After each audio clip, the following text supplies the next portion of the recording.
tem uma contradição. Um povo que delega, na grande parte, essa dependência do Estado para resolver o seu futuro e, ao mesmo tempo, um Estado que é incapaz de dar respostas que tragam alguma luz no fim do túnel e tem muito retrocesso na questão política.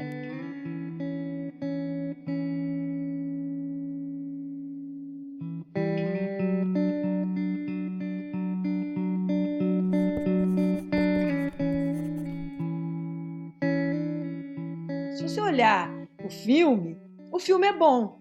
O filme é bom, né? A gente diminuiu o analfabetismo, a gente aumentou a presença das crianças na escola, de reduzir a mortalidade infantil.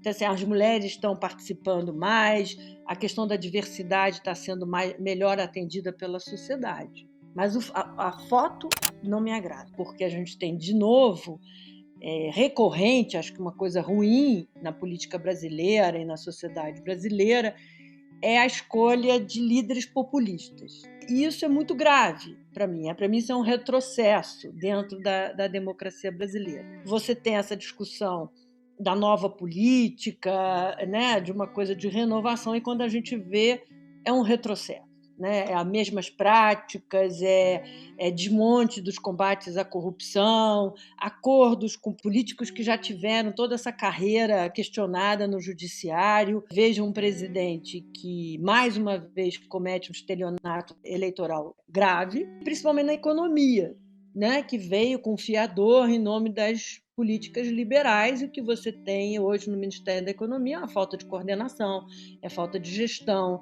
O brasileiro não sabe o que vai acontecer com ele daqui a um mês. Houve uma ameaça de desrespeitar a independência de poderes, você tem um aumento da questão que não é só no governo que começa, mas no debate eleitoral das fake news. Cabe a nós, sociedade, essa consciência de que a gente precisa interromper um ciclo de polarização, de raiva, de antagonismo, de tratar uma pessoa que discorda do seu pensamento como inimigo e não como um adversário no debate político. E pensar que o cidadão tem poder dele, né? Não precisa delegar tudo a um salvador da pátria. Nunca deu certo salvador da pátria no Brasil. A gente já teve modelo intervencionista dos militares, a gente já teve um modelo mais social-democrata e liberal com Fernando Henrique Itamar, a gente teve o início do presidente Lula, também promissor, dentro das regras fiscais, sociais, democráticas, e depois a gente tem um desarranjo. No final do governo Dilma, a gente perde quase tudo que a gente tinha construído de confiança no setor público. Isso acaba sendo recuperado pela equipe econômica do Temer, pelo Congresso Nacional, que acabou atuando em algumas reformas. O Bolsonaro ele faz uma inflexão de novo nisso. O que está acontecendo hoje no meio ambiente, ainda que se resolva daqui a 15 dias, ela já deixou o rastro para uma geração futura. E na educação também, né? Nós temos, nos últimos 2 anos, uma urgência absoluta de políticas educacionais do ponto de vista de coordenação do governo central. E isso traz repercussões gravíssimas ao longo do tempo, principalmente na questão que hoje é mais discutida e que as políticas públicas devem olhar, que é a questão da desigualdade. O desmanche da Lava Jato é muito sério. Você pode ter criticado exageros aqui lá no início dos procuradores, pode ser, mas isso não justifica o desmonte da Lava Jato. Eu acho que a sociedade tem que se mobilizar para além do ódio e exigir melhor institucionalidade, né? Que as instituições funcionem. Entre elas, a imprensa, a liberdade de expressão, e para você ter liberdade de expressão, você tem que saber respeitar o debate, né? Porque fake news, mentira, calúnia, difamação, ataques físicos, ameaças de lesão corporal, isso não é liberdade de expressão que a gente quer defender. Eu acho que a questão da nova política perdeu um pouco de sua força, porque todo mundo que entrou eleito pela nova política acabou adotando as velhas práticas. Ao mesmo tempo que a nova política meio que caiu, muitos candidatos não aparecem nem o partido a que eles pertencem, o que é ruim.